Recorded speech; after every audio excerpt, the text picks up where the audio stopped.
怎么告？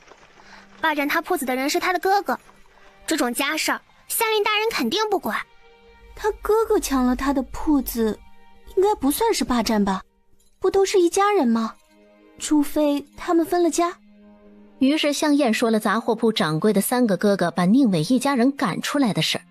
照理说，这个宁老板他娘都有陪嫁铺子，家里人怎么会把她嫁给一个庄户人家当继室呢？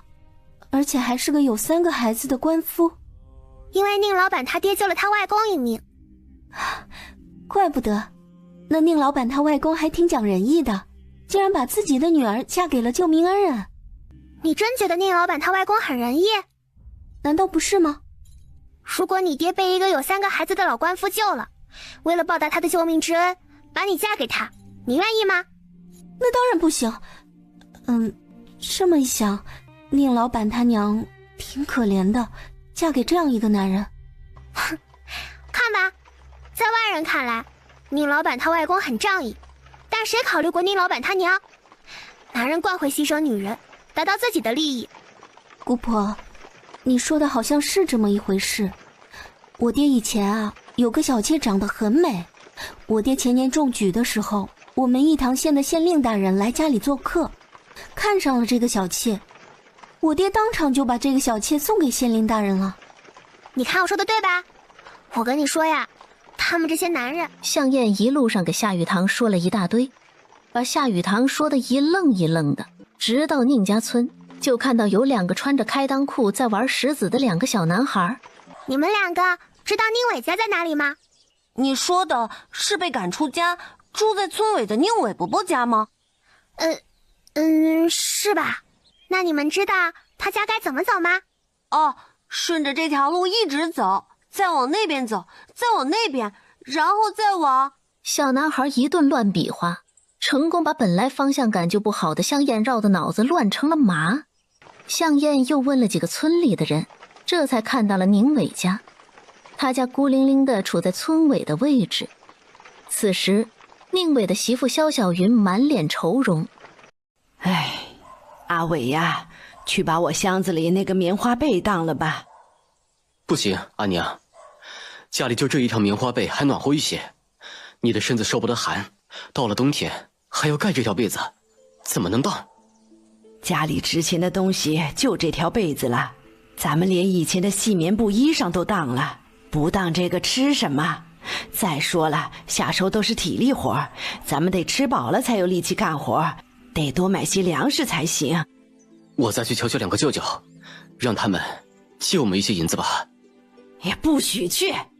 去年冬天家里实在是过不下去了，他去求2个哥哥借一些银钱，谁知道2个哥哥不借就算了，还放任2个嫂子冷嘲热讽。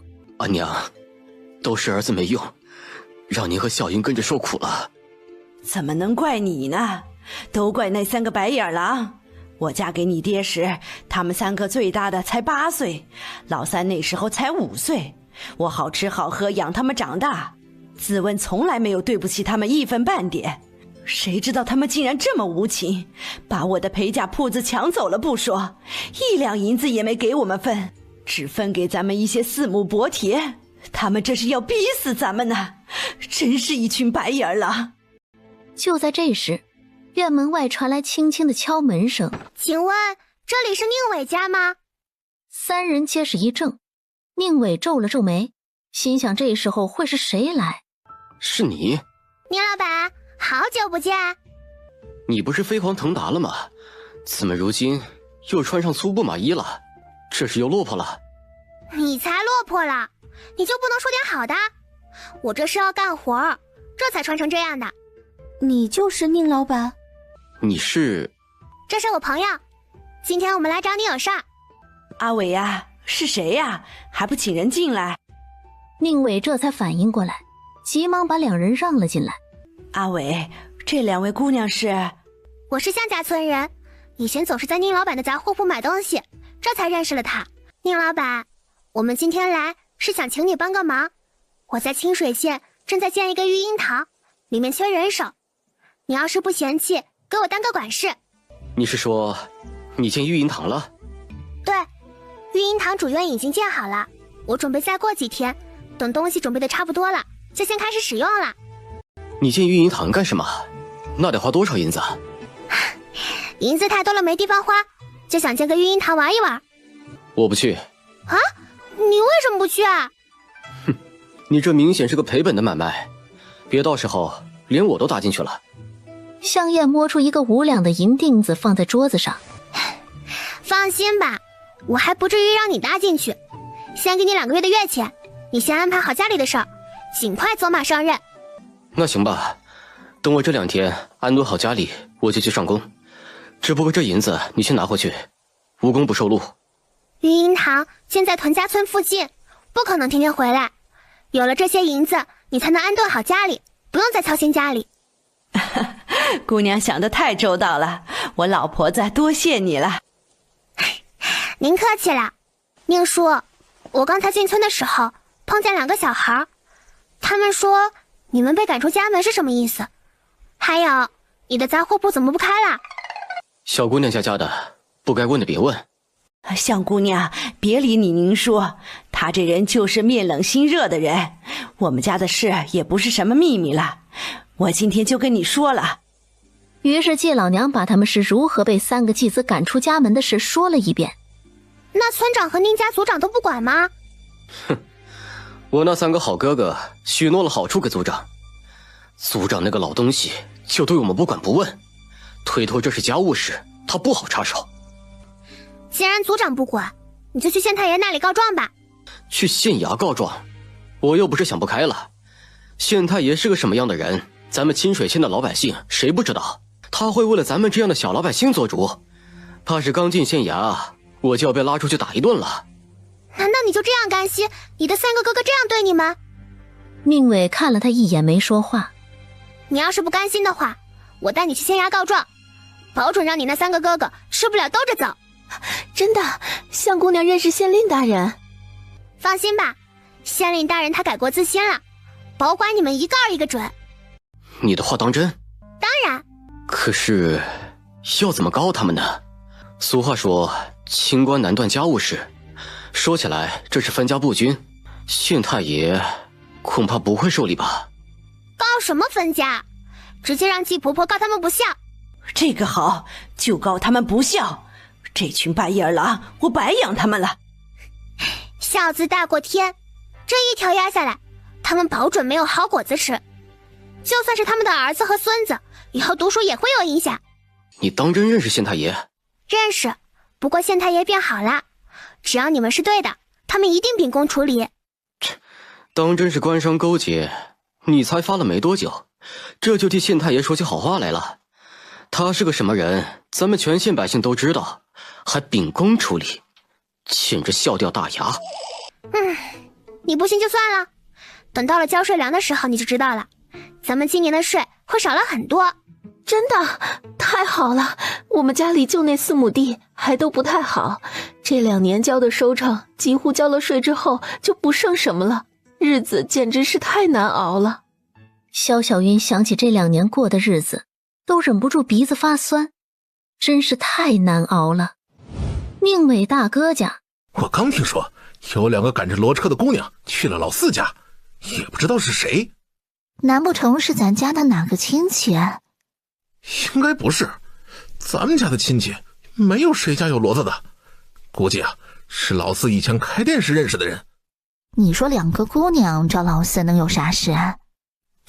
谁知道呢，说不定是老四欠了人家银子，现在来讨债来了。老四自从分家出去就东借西借，村里好些人都被他借过银子。我看他迟早得把分给他的那4亩地给卖了不可。听说最近都快断顿了。这老四要是把田都卖出去之后，以后日子更难了。咱们要是就不帮衬，我担心以后对咱们焕哥读书有影响。毕竟当初咱们分家不光彩，现在全村人都说咱们把老四一家赶出去了。而且那个老不死的还在，毕竟还是咱们名义上的后娘。这事要是传到焕哥的书院，焕哥岂不是要被人背后议论？你说的也是啊。不过也不用太担心，村里现在在县学读书的就咱们焕哥和老3家的恒哥，这再有就是族长的孙子。他们仨人都不会说出去。至于其他人，还有没有本事考进县学也不一定。这件事儿过几年也就没人提起了。要是老四愿意来低这个头跟我认个错，哼，咱们呢就给他几袋子高粱米，也不值几个钱。这以后别人说起，咱们这名声也就好起来了。哼，你这个老狐狸还真有你的。哼，老四一家现在连衣服都当了，看他们还能撑到什么时候。当初分家的时候啊，他跟咱们闹也就算了，竟然连族长也被他给骂了，真是个蠢货。族长那老家伙可不是个大度的人，老四一家的日子只会越来越难。到时候啊，你就让人去给他递个话，只要他主动给咱们认个错啊，咱们就接济接济，先把表面功夫做好，到时候别人就说不出什么啦。话说向燕拉着夏雨堂到了屯庄村之后，就把向家村向皇氏叫了出来，私下里交代了一番。向皇氏点点头答应了。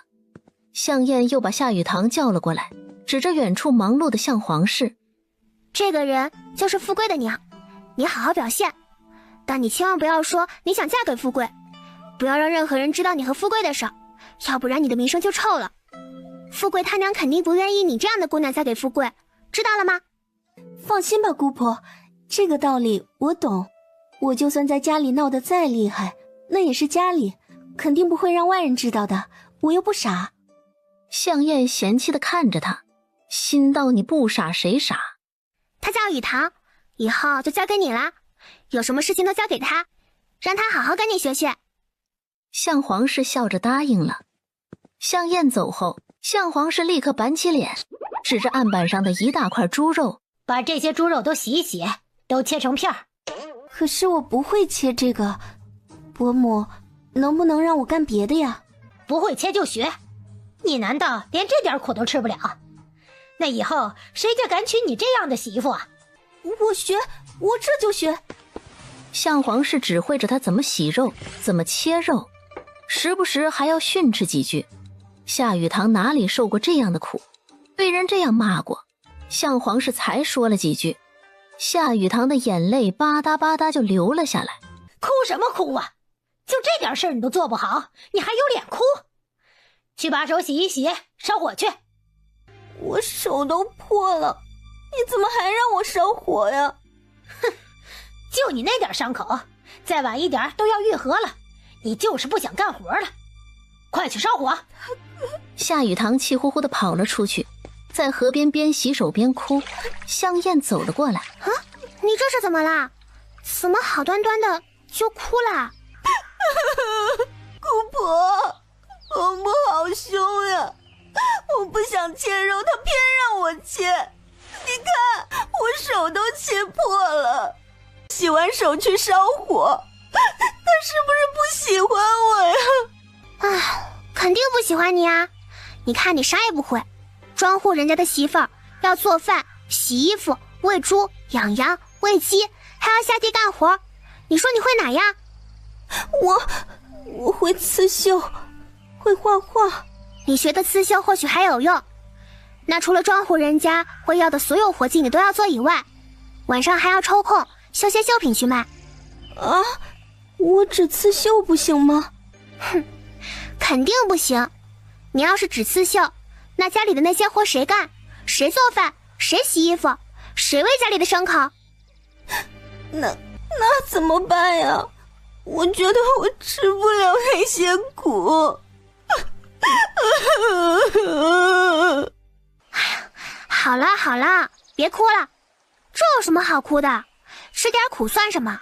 你这可是为了你们的爱情，你们的将来啊！姑婆，你说的对，这点苦算什么？我一定要嫁给富贵，为了他，我什么苦都愿意吃。你加油！我这就去烧火，我一定要证明给所有人看，我夏雨堂是一个能吃苦的人。你快去吧。看着夏雨堂视死如归的背影，向燕摇摇头。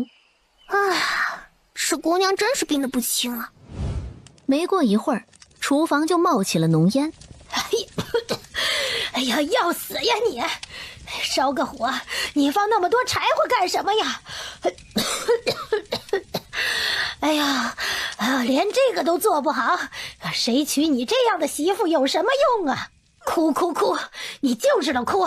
哎呀，福气都让你哭没了，你不许哭！哎呀，夏雨堂，我让你洗个碗，你都能把碗打碎了，你是干什么吃的？我看你今天是不想吃饭了。一个下午，厨房时不时传出来向皇室骂骂咧咧的声音，和夏雨堂哭哭唧唧的声音。晚饭过后，向皇室扔了几件衣服给夏雨堂，去把这些衣服洗了。伯母，我今天很累，能不能明天再洗啊？哎呀呀，哪有你这样的懒丫头啊？这才干了多少活就喊累呀？赶紧去洗了，明天还要穿呢。夏雨堂只好泪眼朦胧地去河边洗衣服去了。洗完衣服后，夏雨堂就回到房间里。怎么样，你还能坚持吗？嫁给富贵确实会让你受委屈的。不，为了富贵哥，我能坚持。好样的，我们富贵就需要你这样能吃苦耐劳的姑娘，加油！向燕心里感慨，这就是爱情的力量啊，简直能让人愚蠢到家。第二天天刚蒙蒙亮，夏雨堂就被拍门声惊醒。雨堂，赶紧起床做饭了。夏雨堂迷迷糊糊醒来，只觉得全身都疼。起来了没？起来了，起来了。向燕被吵醒后也睡不着了，于是起床去山上猎杀野兽，给干活的人加餐去了。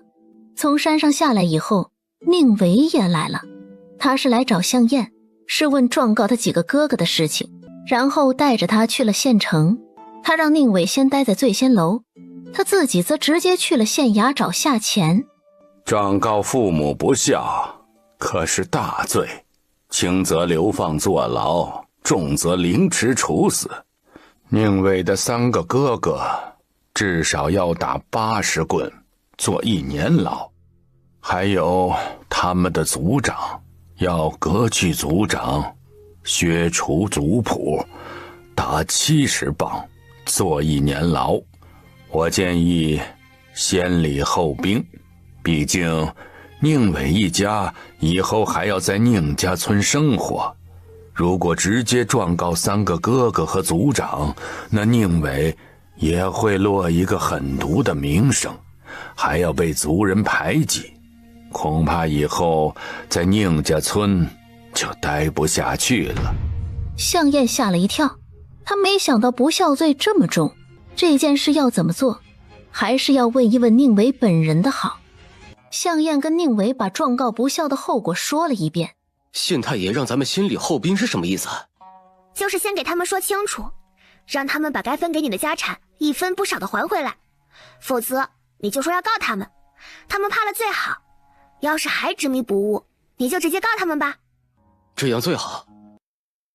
向燕按照诉状的模板给宁伟写了一份诉状。宁伟去了县学，让门房把宁焕和宁恒叫了出来。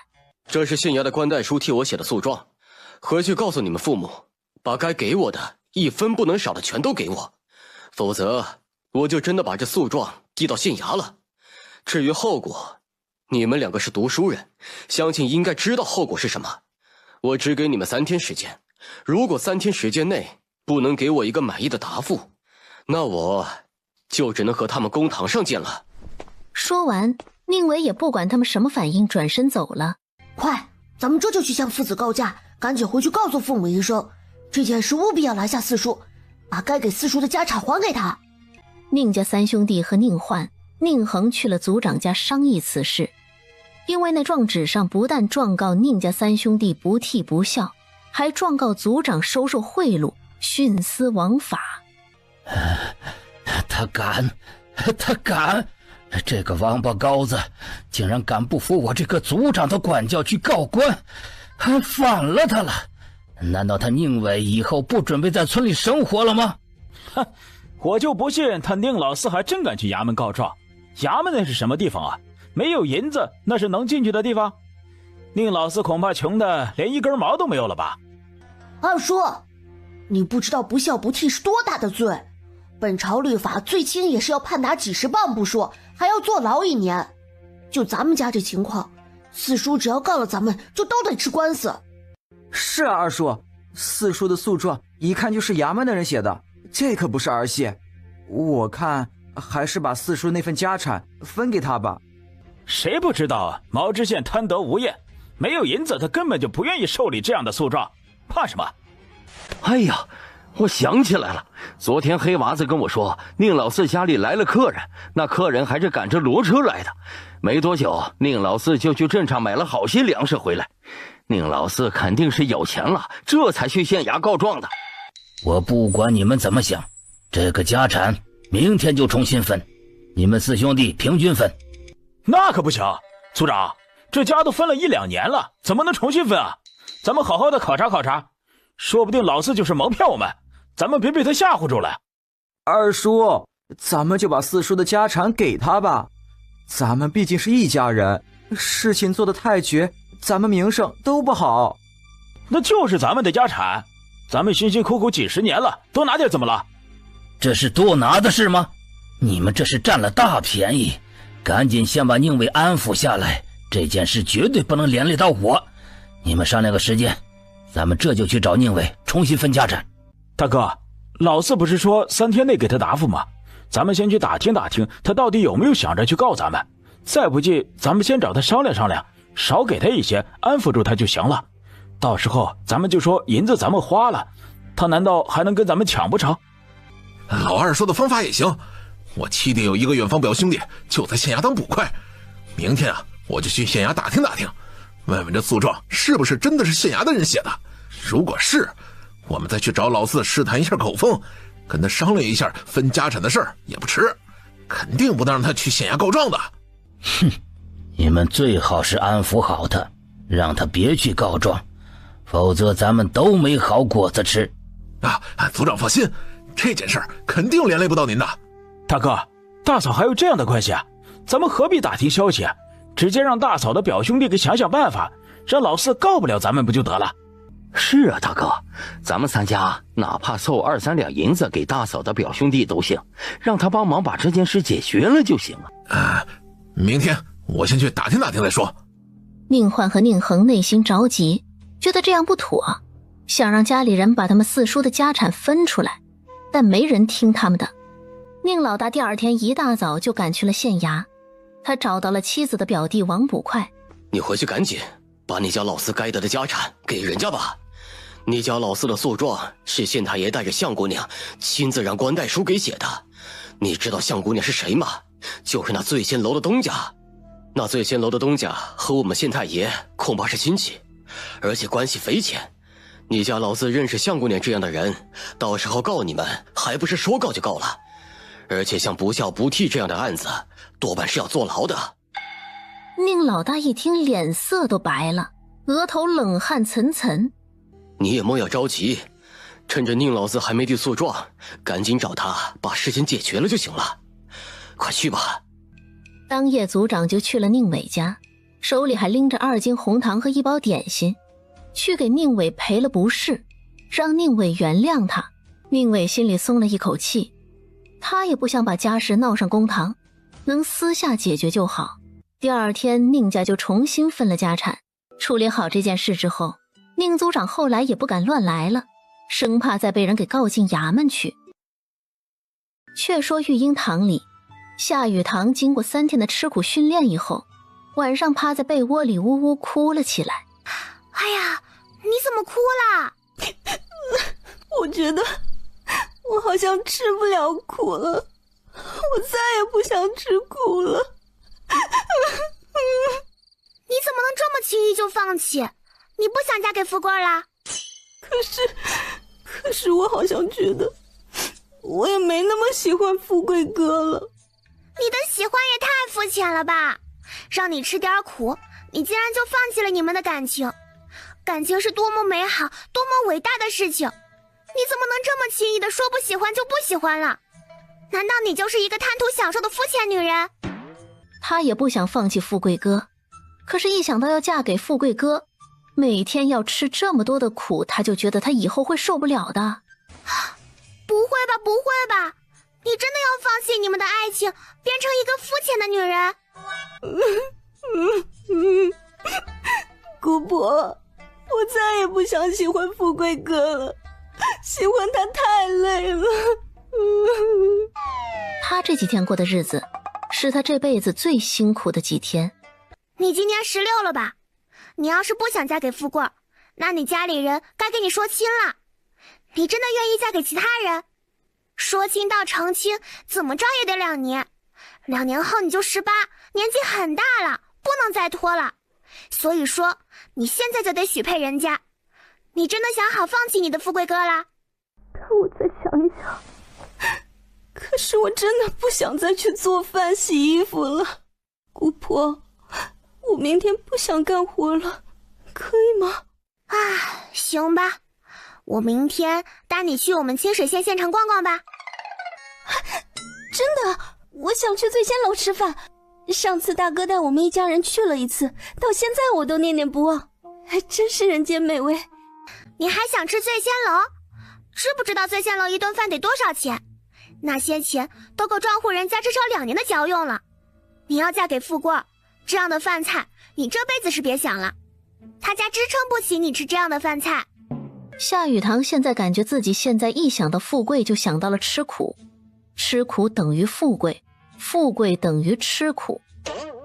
我现在还没嫁给他，我又不是庄户人家，多少银子我都可以吃得起。你真吃得起？你的银子呢？夏雨堂一僵，像银子这种充满铜锈味的东西，以前都是丫鬟带在身上的，哪有他亲自付钱的道理？向燕带着夏雨堂去了县衙。这位姑娘是？这是我一个朋友的妹妹，她想吃苦，我想着以后育婴堂的事情多，让她好好吃一吃苦。啊，你这丫头啊，总是这么促狭，哪有人想吃苦的？那不成傻子了吗？夏雨堂的脸更红了，他好像就是那个傻子。我说真的，你不信就算了。说吧，你这次来找我又有什么事儿啊？育婴堂的事情准备的差不多了，再过1个月就可以正式开门接收孩子了。我来找你是商量这件事的。哦，这么快？这是一件大善事，要是育婴堂有什么需要的，我一定鼎力相助。有你这句话，我就放心了。接下来，向燕和夏钱就商议起了育婴堂的一些具体细节。期间，向燕也把夏雨堂拉进了商讨，问他有什么想法和建议。姑婆，你问我什么都不懂啊。谁刚开始都不懂？不懂可以学嘛。再说了，你长那么大颗脑子，肯定会有很多想法和主意，就是还没有使用的机会。多用用，说不定你比你几个哥哥以后还厉害。是吗？我也能变厉害吗？夏雨堂挺了挺小身板。你说的对，我爹和我3哥虽然读书比我好，但是他们打马吊没我厉害，我大哥写字也没我好看。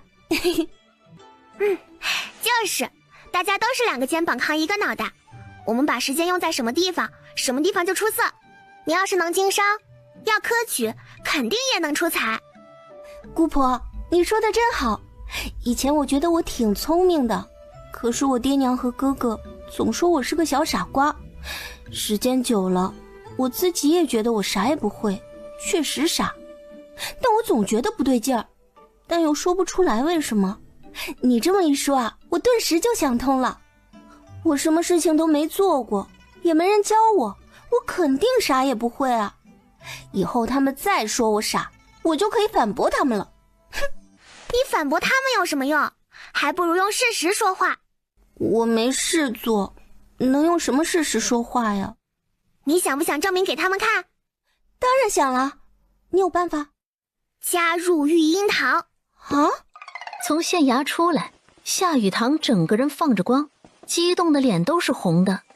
育婴堂以后就是他的事业，他终于有自己的事了。你现在难道不饿吗？姑婆，咱们去吃醉仙楼好不好？我知道你肯定有银子的，你都自己出钱盖育婴堂了，肯定不差钱，就当我借你的好不好嘛？等我回去肯定还你。好吧，我就带你去吃醉仙楼吧。太好了，我就知道姑婆你最好了。这一天，向燕带着夏雨堂极尽享受富贵人的日子。夏雨堂这一天觉得开心不已，但等到向燕告诉他要回育婴堂了，夏雨堂顿时心就像被人捏住了一般。雨堂怎么这副样子啊？难道今天你逛得不开心？没有啊，我很开心。那你怎么这副样子啊？我不想吃苦了。大声点儿，我没听清你说什么，你再说一遍。我不想吃苦了。什么？你竟然不想吃苦了？你知道你说这话意味着什么吗？知道，我不想嫁给富贵哥了，我根本吃不了苦。不，你想吃苦的。你现在不够理智，等回了育婴堂以后，你再多干一些活，说不定你就发现自己又喜欢上吃苦。不，我不想吃了，我真的不想吃苦了。还有富贵哥的娘，我也不喜欢她。我家里人说的对，我们确实不合适。真不合适？不合适。他现在已经想不起来他为什么喜欢富贵了。现在一想起富贵，想起的只有做饭、洗碗、洗衣服。下午，夏前就让县衙的书吏典吏撰写一份告示，告示上的大概意思是：上天有好生之德，醉仙楼的东家向姑娘不忍弱小的婴孩无辜被遗弃死亡，于是建了育婴堂，专门收留弃婴和无父无母的孩子。还没到15这天，就有一个虚弱的妇人抱着一个刚出生不久的女婴，坐着一辆牛车来了育婴堂。女人摇了摇头，把孩子塞进了夏雨堂的怀里，转身哭着走了。姑婆，有人送孩子来了。夏雨堂这才将着胳膊把孩子放在了床上。这孩子怎么皱巴巴的，一点也不好看。刚生下来的孩子都这样，你小时候也这样。切，我才不会这么丑呢。院子里，宁伟已经带着2个屯庄村的妇人赶了回来。向姑娘，让我们来。其中一个穿青布衣裙的妇人检查了一遍尿布，又摸了摸孩子的手脚。看这模样啊，就是饿坏了，再加上受了凉，才哭得这么急的。没过多久，夏雨堂和另一个妇人一同回来了，手里还端着一碗温热的羊奶。妇人用小勺子舀了一点点，小心翼翼地递到婴儿嘴边。婴儿似乎闻到了奶香味儿，含住木勺，小口小口地喝了起来。姑婆，我们给他起个名字吧，总不能一直叫他孩子、婴儿吧？是啊，该起个名字。他是我们育婴堂迎来的第一个孩子，又是个女娃，就叫念安吧。愿她往后岁岁平安。念安，念安，好听，就叫念安。又过了一天，又有一个婆子雇了一个牛车把孩子送来了。唉，这孩子是我大女儿生的，她前面一连4个女儿，在婆家抬不起头，经常被丈夫埋怨，公婆刁难，日子不好过。我这个当娘的虽然心疼，也没有办法。好在前2年好不容易生了个儿子，总算日子好过了些。这一胎所有人都期盼是个儿子，谁知又生了个女娃子。我那亲家说什么都不要这个孩子，我女儿也没有办法做主。听说咱们育婴堂收留婴儿，她就求我把孩子送来。放心吧，孩子我们会好好照顾的。只是孩子送到了我们育婴堂以后，这孩子就与父母无关了。以后还请不要再来找寻孩子，这是我们育婴堂的规矩。婆子张了张嘴，最终哎了一声，答应了。婆子知道女儿牵挂孩子，想知道育婴堂到底如何，便直接又坐着牛车去了女儿家。娘，孩子送去育婴堂了，真有育婴堂啊！确实有育婴堂，那官府说的没错，人家育婴堂比咱们庄户人家条件好多了，给孩子铺的盖的都是新棉花做的，那后院呢还养着一大群奶羊，专门给收留的婴儿准备的。就是给孩子准备的尿布，人家育婴堂都是用的细棉布，咱们还有什么不放心的？真的？当然是真的。育婴堂现在还专门请了屯庄村的2个妇人照顾孩子，一个管白天，一个管晚上。听相姑娘说呀，以后孩子多了之后，还会增加人手照顾的。那就好，那就好。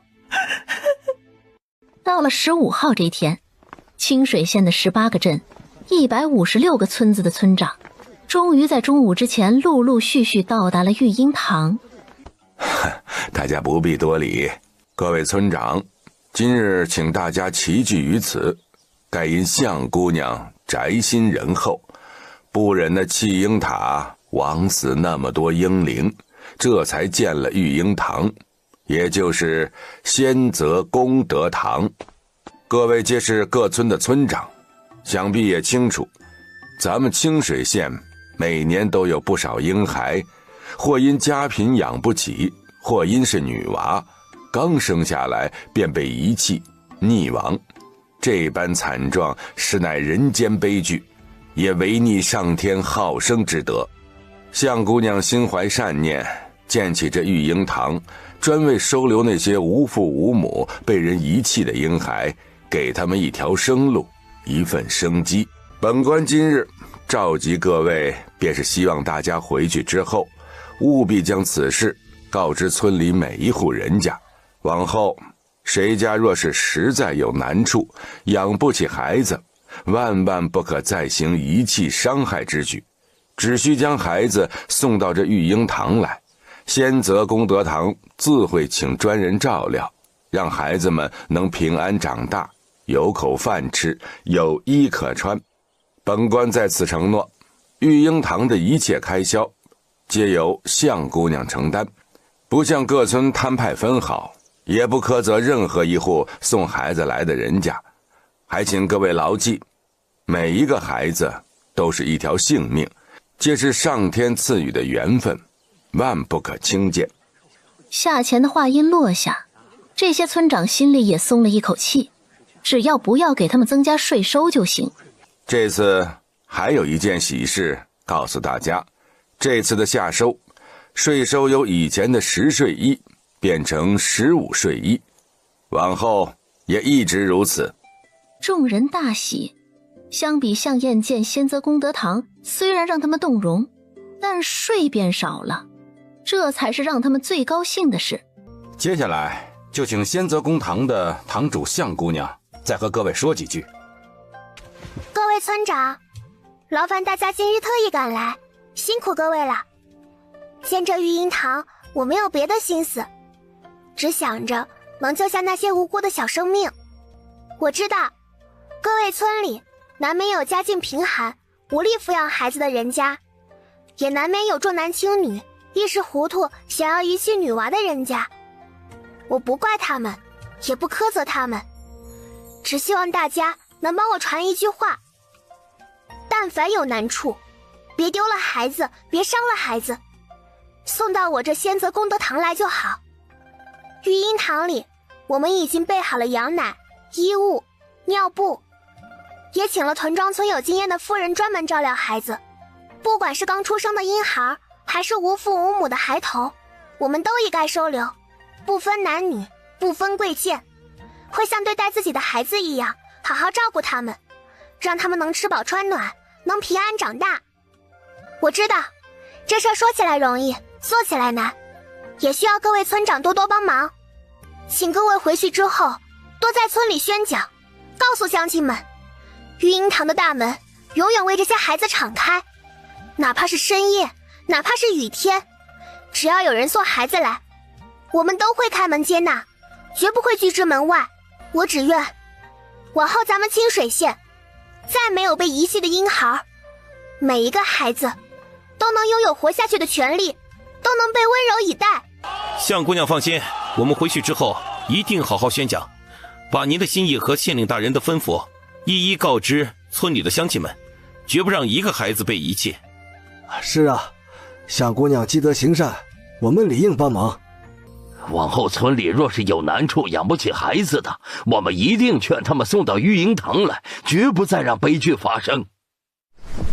我们仙泽功德堂虽然收留所有被遗弃的婴孩，但若是有人想着把孩子送到仙泽功德堂，让我们帮他们养着，等孩子长大以后又想认回去，那是坚决不可能的事儿。凡是把孩子送到仙泽功德堂以后，孩子往后再与他的家人无关。还请众位村长如实告知各位村民，多谢。自是应当，向姑娘的话我们会原原本本传达。现在天气热，向燕不想讲太多废话，说完正事就让大家回去了。等到秋天的第一片叶子黄的时候，仙泽功德堂的婴儿已经达到34人之多。向燕把管库房和记账的活都交给你了夏雨堂，夏雨堂也从一开始的磕磕绊绊变得得心应手，游刃有余。中间夏家父母和夏景明来看过夏雨堂几次。阿娘，你看仙泽功德堂这么多孩子需要我怎么能说走就走呢？再说了，女儿好不容易能有喜欢的事情做，你就成全女儿吧。我以后会经常回去看你们的。不行，你一个女孩子怎么能做这么抛头露面的事？再说你也到了说亲的年纪，得好好说门亲事，不能再这么胡闹。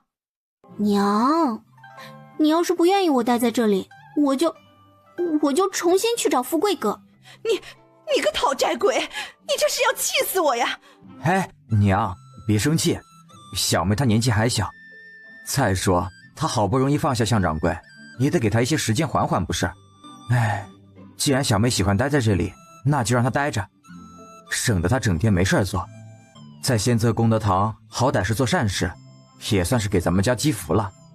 再说她的亲事有爹娘看着，挑户好人家，等亲事有了眉目再说也不迟嘛。玉堂待在这里也不是不行，只是得留2个丫鬟和2个婆子跟着，再给他留一个马车和车夫在这里。不行，仙泽功德堂又不是咱家，怎么能让这么多人跟着呀？这么多人每天得吃多少饭，浪费多少堂里的粮食啊！夏雨堂的话让夏家人一愣。夏雨堂从小锦衣玉食长大，何时会在意几个人的吃食了？放心，他们几个的吃穿用度一律由咱们自己出钱，不会占仙泽功德堂的便宜的，只要堂里提供个住的地方就行。夏雨堂眼珠子转了转，随即笑着答应了。爹娘给他留几个人也好，堂里那么缺人，正好可以让他们帮忙干活，还不用出工钱，给堂里能省不少钱。看到向燕和夏雨堂来了县衙，夏乾笑了笑。听说仙泽功德堂里收留了不少孩子，我正想找机会去堂里看看情况，你们来的正好。堂里现在什么情况啊？向燕让夏雨堂给夏乾汇报了一下情况，夏乾听得连连点头。向姑娘和夏姑娘费心了，光是听夏姑娘这么说，我就知道堂里被你们打理得井井有条。你们今天来可是有什么难处要我帮忙的？我想当活菩萨，你给我想想办法吧。啊？你这丫头在说什么胡话？事情是这样的，我姑婆现在想把全县的乞丐收留了，想请教毛县令，可有什么好的想法或者章程没有？啊？我说向丫头，你还真当你是活菩萨呀？收留全县的乞丐，这消息要是传出去，我看呢，整个大魏的乞丐都该挤到咱们清水县来了。我看那些乞丐中什么人都有，那些年纪小的收留在功德堂问题不大，还有那些年纪大的老乞丐或者残疾的，我也可以一并收留。就是那些正常的乞丐，我觉得这是你这个县令该操心的问题，毕竟没有让每个人吃饱穿暖，都是你这个县令的责任。我现在愿意替你承担一部分责任，你得感谢我。哪个地方没有乞丐呀？就是那天子脚下，那乞丐也是多不胜数啊。别管别的地方如何，只要在你的管辖范围之内，有人吃不饱穿不暖，就是你的责任。你这个县令要做到最基本的一条，就是让所有清水县的人丰衣足食。你这丫头倒是比我敢想敢干。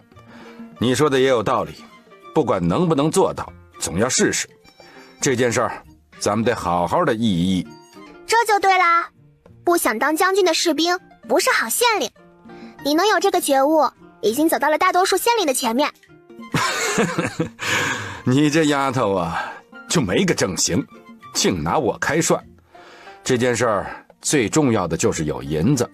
先说好啊，县衙的银子有限，可拿不出多少银子。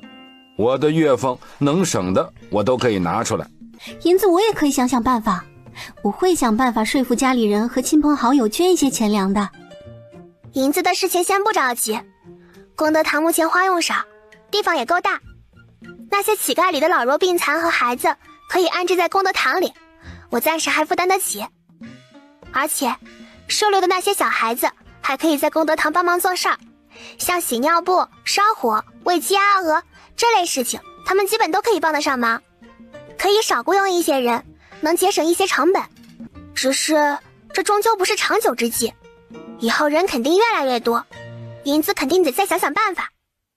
至于那些12岁以上有劳动力的乞丐，得想办法让他们自食其力。咱们首先要解决的是这个问题。清水县有许多还没有人的荒地，我可以给他们集中安置起来，划分荒地开垦，可以给他们减免3年税收。只是安置这些人肯定不能给他们划分荒地就行，还得盖房，家里还得添置锅碗瓢盆，还得给他们粮食吃，起码在种出粮食前得让他们不会饿死啊。说到底还是得有银子。不只是银子的事儿，这些乞丐中啊，什么样的人都有，难保里面有些人就是太懒才成为乞丐的，而且有些人当乞丐久了，难免有些偷鸡摸狗的习惯，这些都要想好后手。这些乞丐暂时都先安置在功德堂吧，我是这样想的。向燕把自己的想法跟两人说了，夏乾笑道：哎，这个主意好，你这丫头脑子就是活泛，咱们就这么办。只是啊，这又是一大笔银子，往后功德堂只靠你一个人，怕是难以支撑。你可想好对策了？唉，天下的奸商那么多，不能光让我一个人做好事儿，你们说是不是？你是想募捐呢？你跟我想到一块儿去了。我可以出面帮着说服他们，看在我的面子，就算不想捐也会捐一些，暂时肯定是够用了。只不过以后我不可能每次都压着他们捐钱，功德堂再往后啊，还得再想法子才是。募捐的事你不用管，我会让他们以后都心甘情愿的捐钱的。姑婆，你想到什么好办法了？快给我说说。嘿嘿，到时候你们就知道啦。夏乾摇摇头，这丫头就是个促狭鬼，看来那些有钱人的荷包要捂不住了。清水县衙门的八字墙上又有新告示了，现有乞丐全部由仙泽功德堂安置，老弱病残和身高6尺以下孩童全由功德堂抚养。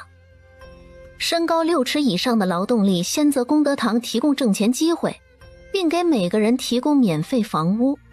官府负责给每个人划分荒地8亩开垦，3年内免税。看来咱们县太爷这是彻底变好了，不但不乱收税了，还会给乞丐划分田地了。我看县太爷变好8成是相姑娘的原因，你发现没有？自从相姑娘出现之后，这县太爷才开始变好的。哎，你这么一说，我才发现真是这样。要是这样，那咱们可得好好谢谢人家相姑娘啊。可不是啊，相姑娘多好的人呢，我就没见过这么善良的人。我听那些去过仙泽功德堂的人说，相姑娘对堂里那些被送去的婴儿可好了。是啊，我也听说了，我表妹村里的媳妇儿生下的女婴，不想要就送到了功德堂。我表妹跟着邻居把孩子送去的，他亲眼见到堂里那些孩子穿的用的全是细棉布，被褥都是好棉花做的。咱们县城有相姑娘这样的大善人，真是咱们的福气。这些乞丐也算是赶上好时候了。谁说不是呢？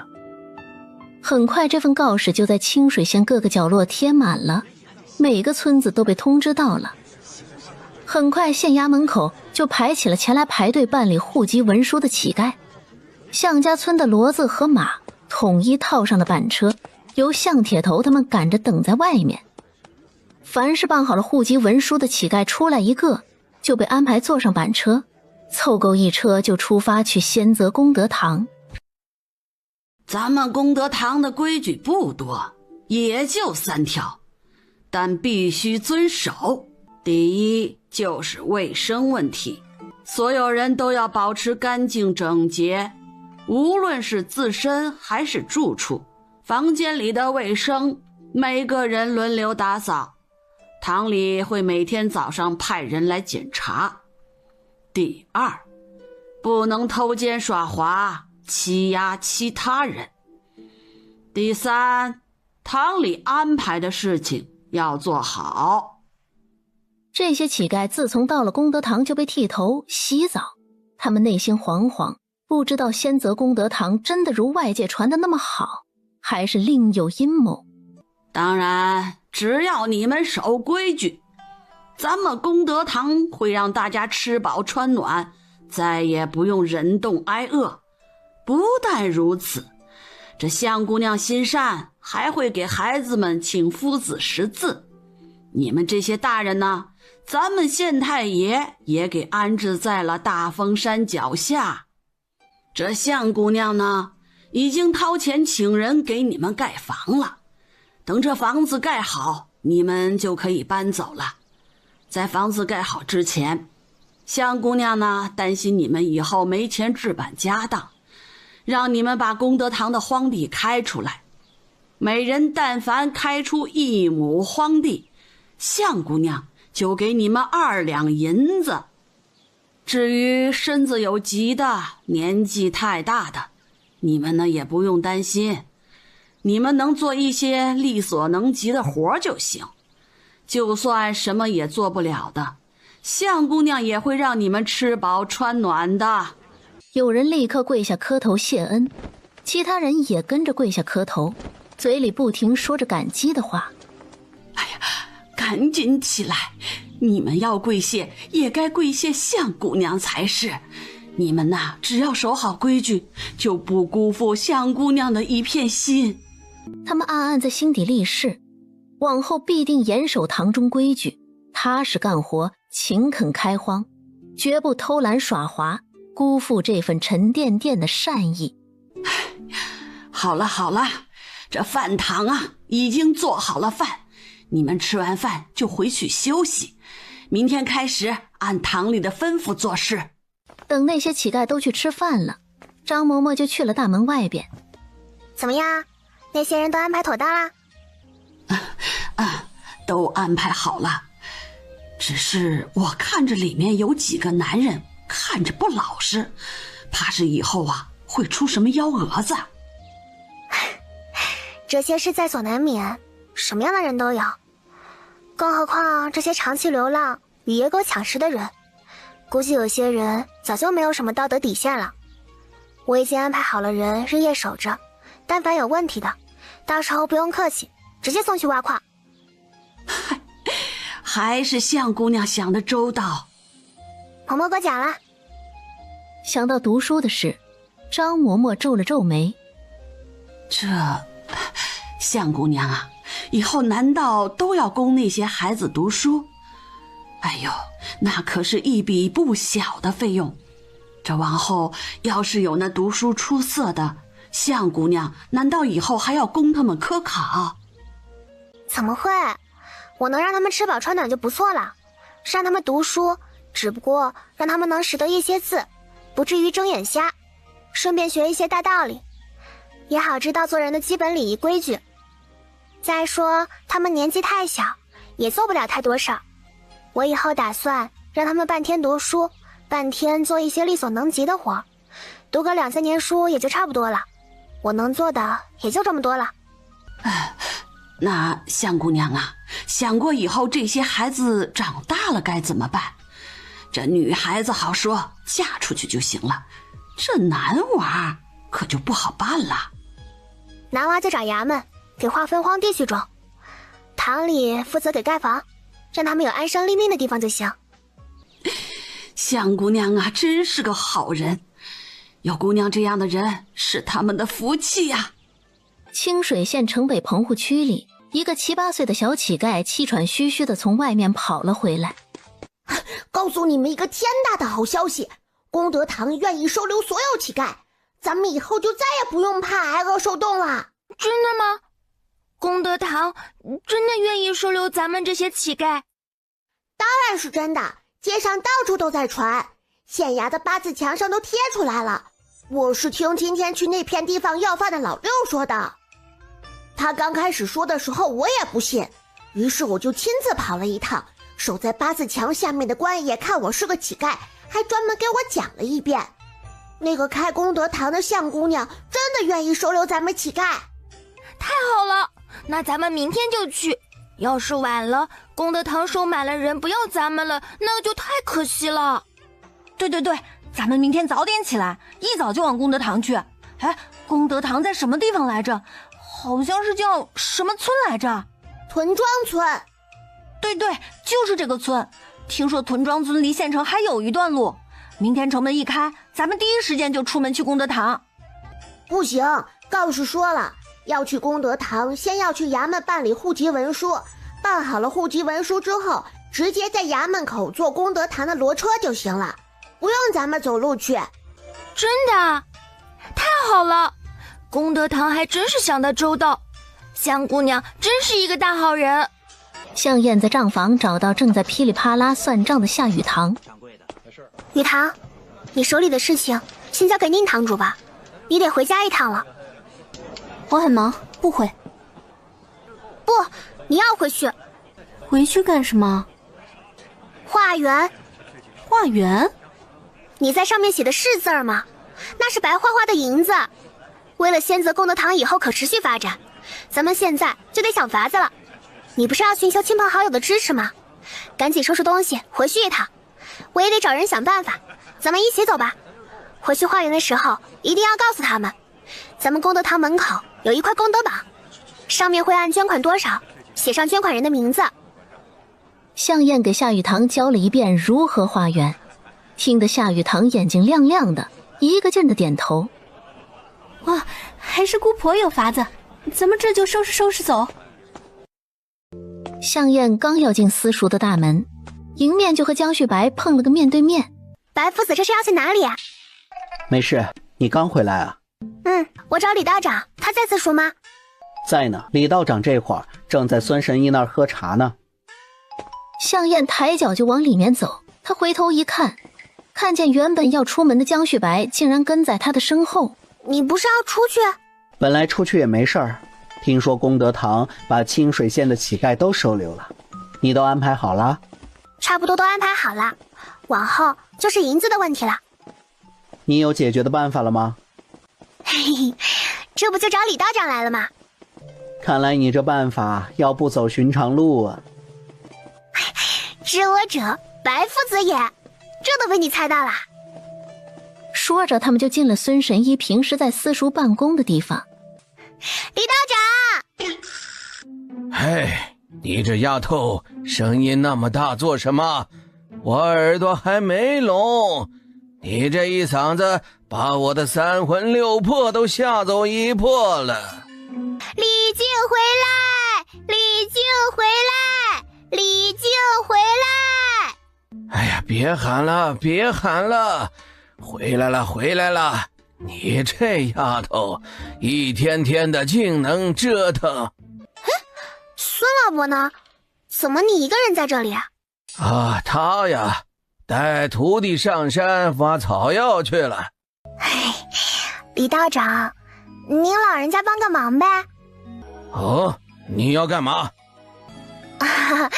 我不是开了功德堂嘛，又是收留婴儿，又是安置乞丐的，这银子暂时够用，但以后花销肯定越来越多，做好人也不能让我一个人做了，你说是不是啊？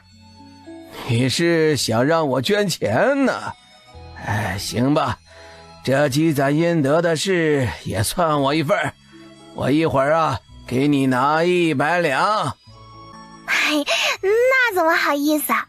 不过您老人家是非捐不可，那我就替功德堂收下了。不过我不是想让您一个人捐钱，功德堂那么大，您的棺材本就算全给我了，那可不足以支撑功德堂以后的用度。我是想让县里那些户妇捐钱。想让那些富户捐钱，你应该找他们，你找我干嘛？向燕笑得有些奸诈，他把自己的计划跟李道长说了。什么？你让我去骗人？哎呀，话不是这么说的，做好事怎么能叫骗人？这叫积德行善，你说是吧？你想都不要想，我不可能去骗人啊！你就死了这条心。李道长，您老人家别这么大气性啊！我只是让你给那些护肤看日子、看风水，或者起名字算命的时候，顺便跟他们说说，最好多做善事，能积福。比如，给功德堂每个月捐点钱粮，你到时候就顺嘴一说就行了，哪有什么骗人的地方？难道多做善事不能积福？哼，不管你怎么花言巧语，说了不行就是不行。吕道长，您不能不管我呀！功德堂的那些孩子可都嗷嗷待哺呢，您怎么能忍心让他们以后无家可归，居无定所呀？李道长太阳穴跳得突突的，他太了解这丫头了，是个打定主意就不会放弃的主。他立刻站起身，准备眼不见为净。李道长，李神仙呀，您行行好，就当为了孩子，劝劝那些好心的有钱人，给孩子们捐点钱吧。说不定您老人家做好事做多了，就能羽化登仙了。李道长看向江旭白，你小子笑什么笑？还不劝劝他？这丫头啊，是耍无赖。李道长，小燕说的对，她并没有让您骗人，只是让您多说一句话的事儿。怎么，你小子也向着他说话？这么离谱的事情，你也睁眼说瞎话？不行，这事儿我坚决不同意。这事儿是为了功德堂，要是能劝富户捐钱，李道长就算是做善事。再说小燕也没错，李道长这算是提醒他们积德行善的一条路子，并不是欺骗。至于他们要不要行善，那是他们的事儿啊。对呀，李道长，您老要是能劝那些护妇捐钱，对他们来说也是好事呀。行吧，不过我事先说好，这县城的富户请我去的可不多，你也别抱太大希望，还得多想想其他办法。放心吧，李道长，剩下的交给我，你就等着那些护妇上门请你就行了。我先回家啦，你们慢慢聊。说完转身就走，生怕李道长反悔。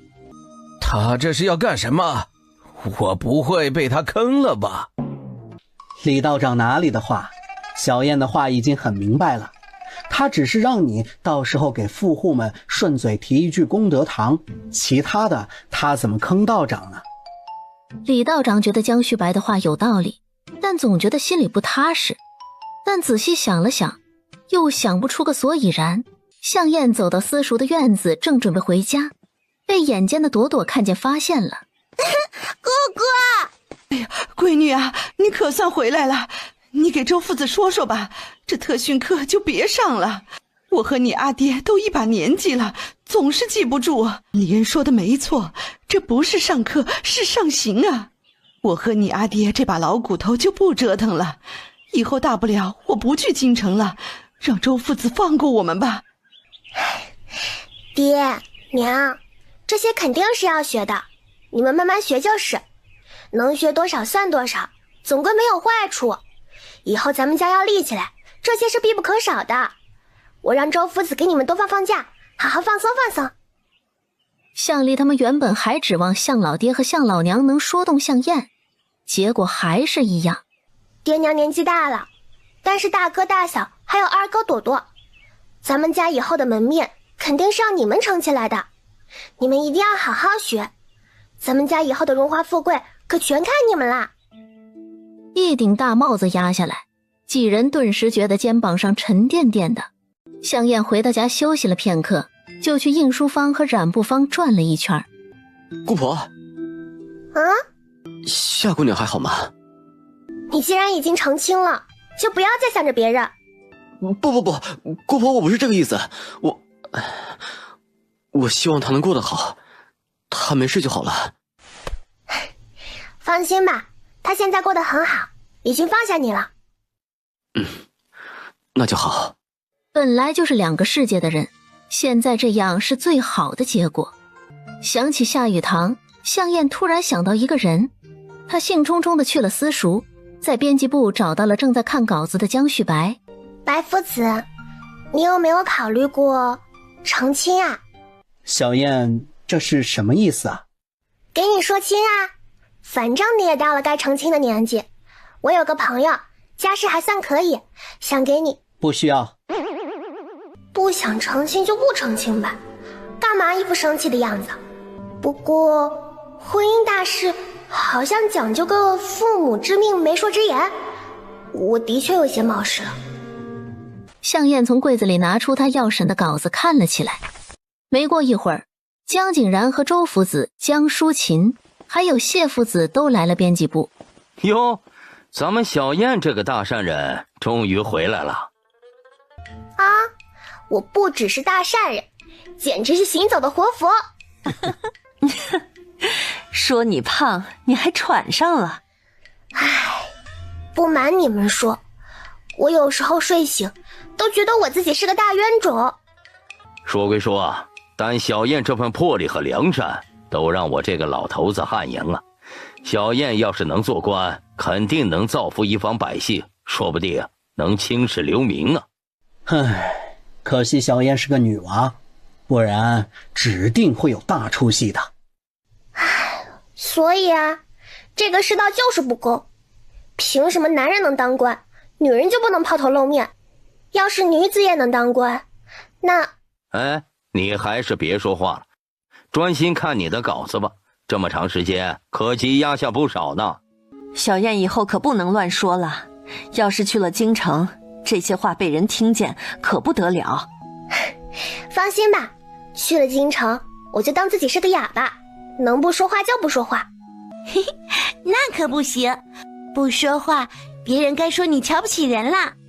小组长不说话就不说话，让别人觉得他瞧不起人，总比被小组长的一张嘴给气死强啊！正在众人说说笑笑的时候，奎一找香艳来了。我说你这丫头啊，巴巴的请我给你盖房子，这房子盖得差不多了，你也不知道来看一眼，你该不会把盖房这事儿都忘了吧？这哪能忘啊，我这不是事情多嘛。等稿子看得差不多了，我就去看院子。小组长，你的院子虽然小，但奎大叔可是真是用心了。院子里的一草一木都透着雅致，你一会儿可得真的好好欣赏欣赏。不过，小组长，你盖院子是打算成亲用的吗？小燕年纪还小，听说过几个月才及笄，难道小燕准备这么早就成亲吗？向燕盖房就是为了能一个人住，但村里只有成亲的人才能搬出去。向燕想用成亲的由头先忽悠向老爹和向老娘同意他搬出去住。对呀，我盖房子就是想早点成亲，早成亲早享福，到时候年纪轻轻就能福如东海，儿孙满堂。哼，你这丫头就胡说八道吧，肯定是你有想嫁的人了，这才折腾我这老头子给你千里迢迢来盖房。小组长，奎大叔说的是真的，你真的有想嫁的人了？是谁啊？哎呀，首先没有什么千里迢迢，魁大叔离咱们也就200-300里，离千里还差得远。其次，谁说我有想嫁的人了？反正早晚都是要成亲的，我这不是提前做好准备吗？可是小组长以后要是去了京城，恐怕你这院子就白盖了，说不定你以后要嫁给高门大户的，你说是吧？我不去京城，我以后就在向家村，哪里也不去。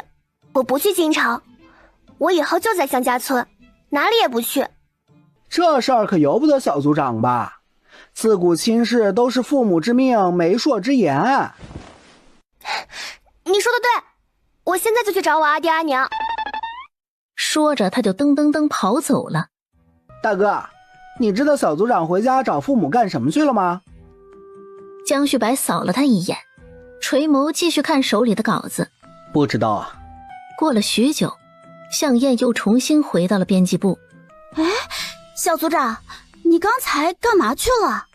哼，没什么，就是让我爹娘答应我以后的亲事我说了算。他们答应了？那当然。哇，伯父伯母对你可真好，这都能答应你。哼，哪能这么轻易答应我呀？我使用了非正常手段。啥？就威胁呀。我说，要是我的亲事我不能做主，我就当个祸害。我要把娘家、婆家搅得鸡犬不宁，鸡犬不留，鸡犬升天。啊！向燕把众人雷了个外嫩里焦。哎，你这丫头真是无法无天，以后可怎么得了啊？